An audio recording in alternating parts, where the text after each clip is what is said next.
गांव में एक छोटे से घर में एक आधी अधूरी सी परिवार रहता था, जहां रिश्तों में खुशहालता के साथ कुछ कठोरता भी थी।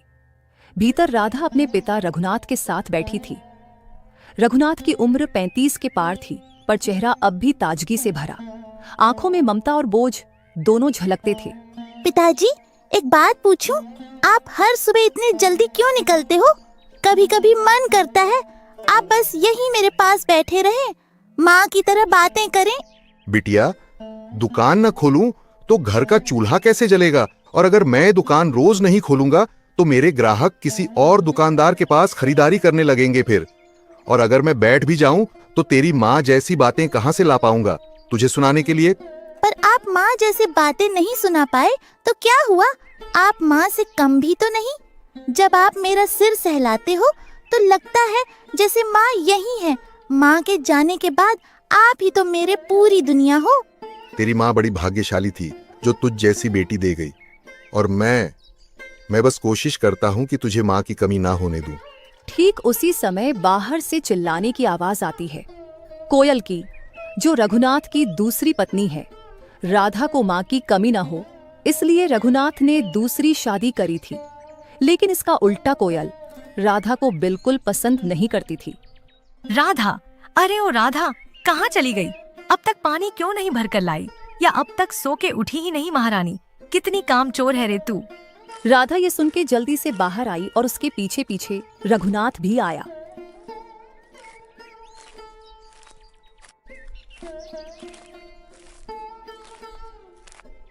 अरे कोयल, तुम इसके साथ ऐसी बर्ताव क्यों करती हो? अभी ये बच्ची है, अभी से घर की कामों की जिम्मेदारी नहीं उठा सकती है। अरे आप मुझसे ऐसे क्यों बात कर रहे हो?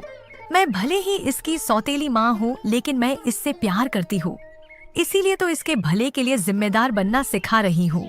सही तो कह रहा हूँ, ये अभी बच्ची है, अभी तो इसके खेलने कूदने की समय है।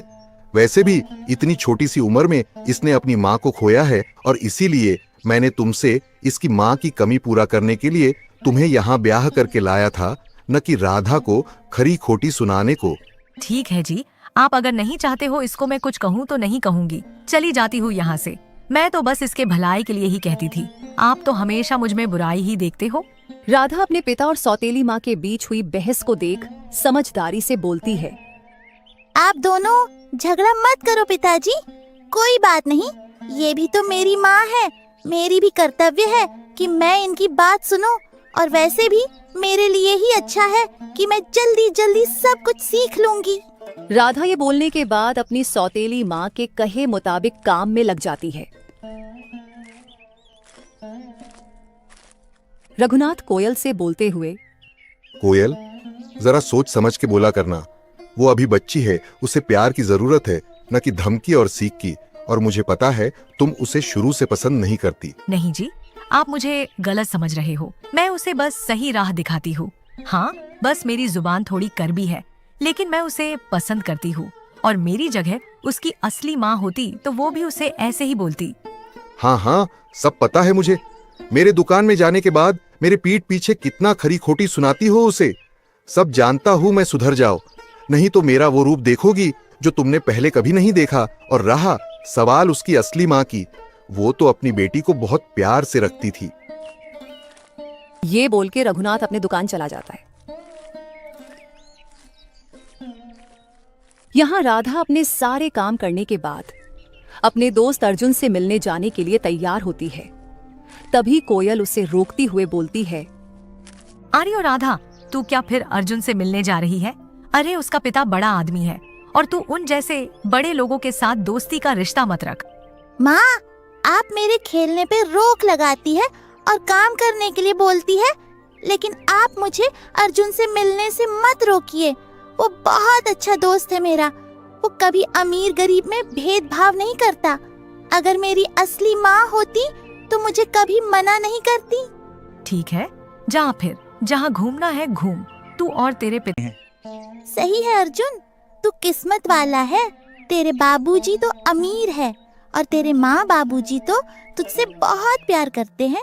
मेरी माँ तो बहुत वर्ष पहले ही मुझे छोड़ के भगवान को प्यारी हो गई। अरे तू ऐसे मायूस क्यों होती है?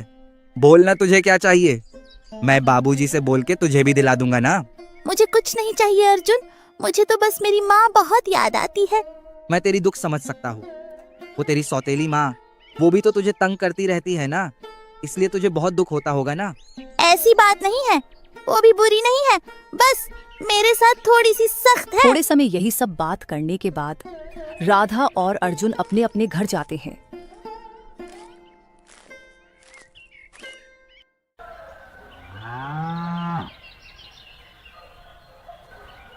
ऐसे ही कुछ साल बीत जाते हैं। राधा बड़ी हो गई थी और बहुत सुंदर, सुशील और समझदार भी।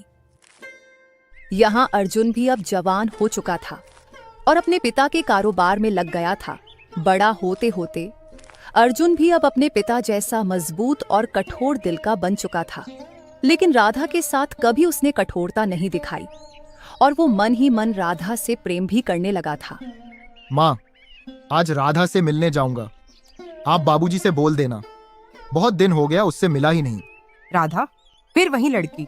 अर्जुन बेटा, हम जमींदार हैं, हमारा उठना बैठना हमारी हैसियत से होता है। वो लड़की हमारे बराबर नहीं है, तू ये बात क्यों भूल जाता है?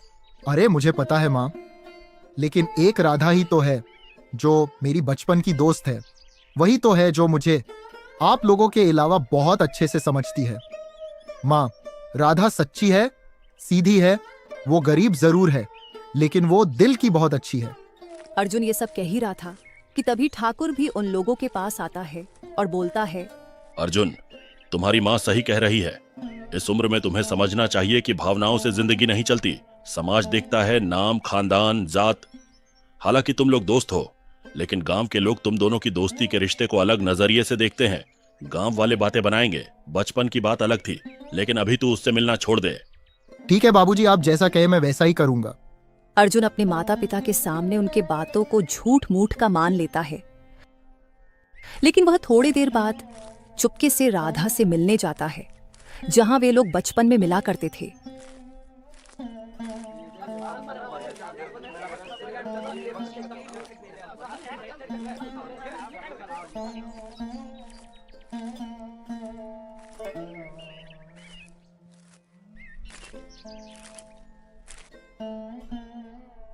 तू अभी आया है? इतना इंतजार करवाया तूने।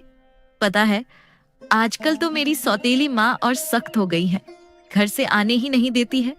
बहुत मुश्किल से घर का सारा काम खत्म करके तुझसे चोरी छुपे मिलने आई हूँ। वाह, काफी साहसी हो गई है तू। घर में बिना बताए आ गई तू। ऐसा लग रहा है कि वो छोटी सी भोली सी राधा जैसे। चल राधा, मैं चलता हूँ। मैं भी घर में बिन बताए आया था। अगर किसी ने देख लिया तो बाबूजी को जाके बोल दिया तो मुसीबत हो जाएगी। हाँ ठीक है, मैं भी चलती हूँ।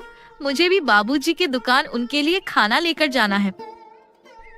अर्जुन की तरह राधा भी कहीं न कहीं उससे मन ही मन प्रेम करती है, लेकिन राधा ये छुपाती थी, क्योंकि उसे लगता है अगर वो ये अर्जुन से बोलेगी तो अर्जुन को लगेगा कि वो उससे अमीर होने की वजह से प्रेम करती है, और वो समाज के ताने से भी डरकर अपने अंदर की भावनाओं को छुपाती है। कुछ समय बाद जब राधा घर आती है तो उसकी सौतेली माँ उसको खरी खोटी सुनाने लगती है। अरे ओ राधा, कहाँ मर गई थी तू? तुझे घर का काम कुछ याद भी रहती है? पूरा दिन इधर उधर जाती रहती है। बस मैं ही हूँ जो इस घर की चिंता करती रहती हूँ, इसीलिए तुम बाप बेटी ने मुझे नौकरानी बनाकर रख दिया। माँ, मैं कहाँ इधर उधर घूमती हूँ, मैं तो बस पिताजी के पास जाती हूँ। और आज तो मैंने घर का सारा जरूरी काम करके बहुत दिनों के बाद अर्जुन से मिलने गई थी। क्या कहा तूने?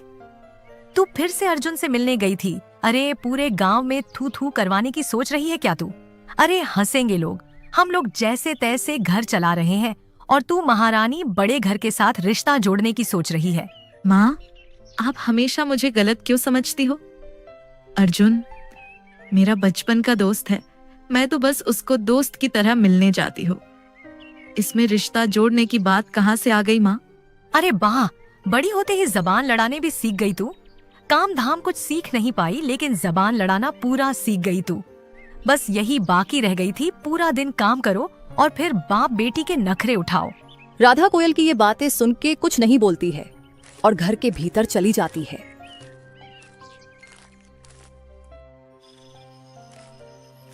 कुछ समय बाद रात को जब राधा का पिता घर आए तो वह राधा से रसोई में जाके बात करने लगे। राधा, बेटी तू खुश तो है ना? तेरी ये उतरा हुआ चेहरा देख मुझे बहुत दुख होता है बेटी। कभी कभी मुझे लगता है कि मैंने दूसरी शादी करके तेरे ऊपर जुल्म किया है। तेरी ये सौतेली माँ कितना कुछ सुनाती रहती है तुझे, फिर भी तू चुप रहती है। मुझे माफ कर देना बेटी, मैं तेरे लिए ज्यादा कुछ नहीं कर पाया। नहीं पिताजी, आप ऐसा क्यों बोल रहे हो?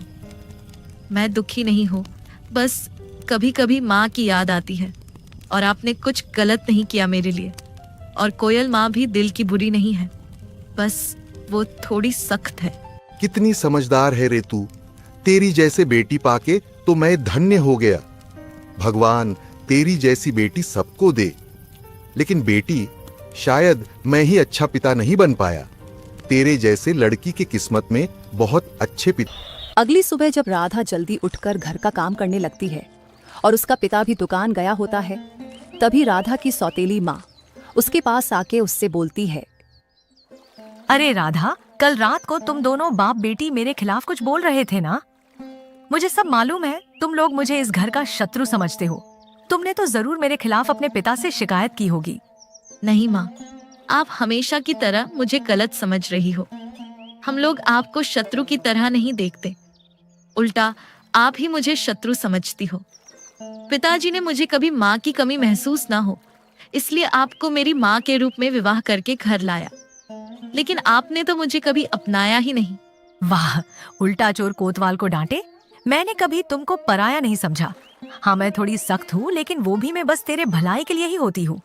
और अगर तेरे पिता को तेरे देखभाल के लिए नौकरानी ही चाहिए थी तो किसी और को लाता।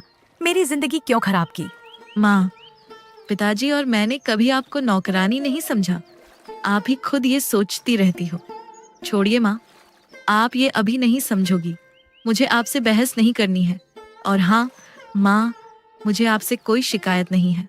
मैं आपको हमेशा माँ के जैसे ही देखती हूँ, लेकिन आप ही मेरी माँ की जगह नहीं ले पाई।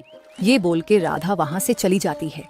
लेकिन कोयल राधा की ये सब बात सुन के स्तब्ध रह गई, मानो राधा की बातें उसकी दिल को छू गई हों।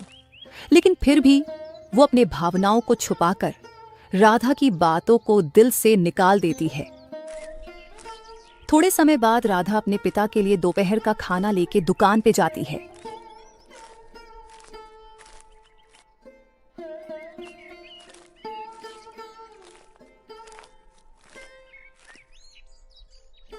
तू आ गई बेटी? चल ठीक है, खाना रख दे और बैठ मेरे साथ थोड़ी देर। राधा अपने पिता के कहने पर बैठती है और उनसे पूछती है, पिताजी, इन दिनों आप थोड़े चिंतित लग रहे हो।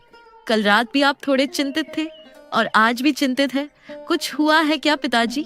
ऐसे तो कुछ नहीं हुआ है, लेकिन मैं सोच रहा था कि दुकान के लिए थोड़े उधार। जरूरत नहीं है, वो आपकी अमानत है। पिताजी, आपने जो पैसे मुझे दिया है वो लेके आप उनको दे दो। वैसे भी मैं अब हमेशा के लिए कुंवारी ही रहूंगी। मुझे अब किसी से ब्याह नहीं करनी। पागल हो गई है क्या? क्या बोल रही है तू? तुझे पता भी है आखिर तुझे अचानक हुआ क्या जो ये सब बोलने लगी है? मैं पैसे का इंतजाम कर लूंगा। अभी और कुछ दिन का समय है। तुम दोनों को ये सब चिंता करने की जरूरत नहीं है। नहीं जी, जरूरत क्यों नहीं है? ये परिवार की मुसीबत है, परिवार को ही मिलके सुलझाना पड़ेगा। पिताजी, आप मान जाओ। मेरे भविष्य में क्या लिखा है मुझे नहीं पता, जो होगा देखा जाएगा। आप बस ये पैसे लो और उन निर्दयी कठोर लोगों को जाके दे आओ। राधा और कोयल के बहुत समझाने के बाद रघुनाथ मान जाता है।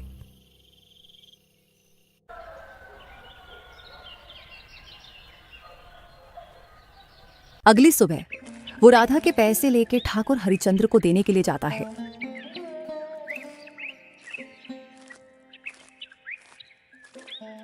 राधा, मुझे माफ कर दे बेटी। मैंने बचपन से तुझे कितना कुछ सुनाया है, लेकिन फिर भी तूने आज अपने बारे में नहीं सोचकर मेरे लिए सोचा। हालांकि तुम लोग मेरे गहने भी ठाकुर को दे सकते थे, लेकिन तूने बिना अपने भविष्य का सोचे अपने पैसे दे दी। मैंने कभी माँ होने का फर्ज निभाया ही नहीं, लेकिन तूने अपनी बेटी होने का पूरा फर्ज निभाया है। तू बहुत महान है राधा, मुझे तू माफ कर देना। राधा ये सब कोयल के मुंह से सुन के भावुक हो जाती है। उसे आज ऐसा लग रहा था कि जैसे उसे अपनी माँ वापस मिल गई हो। राधा के आंखों में खुशी के आंसू थे। माँ, आप मुझसे माफी मत मांगो। आप अपनी जगह पे हमेशा सही थी। मैंने ही आपको ज्यादा सख्त समझा और आपके बार बार मना करने के बाद भी उन जैसे बड़े लोगों के साथ दोस्ती का रिश्ता रखी। ये सब छोड़ राधा, जो हुआ उसे जाने दे। मैं अब तुझे कभी तेरे असली माँ की कमी नहीं होने दूंगी। यही सब बात करके दोनों खुशी से हंसते हुए एक दूसरे की तरफ देखते हैं और कोयल को बेटी और राधा को एक माँ मिल गई थी। राधा का परिवार अब पूरा हो गया था।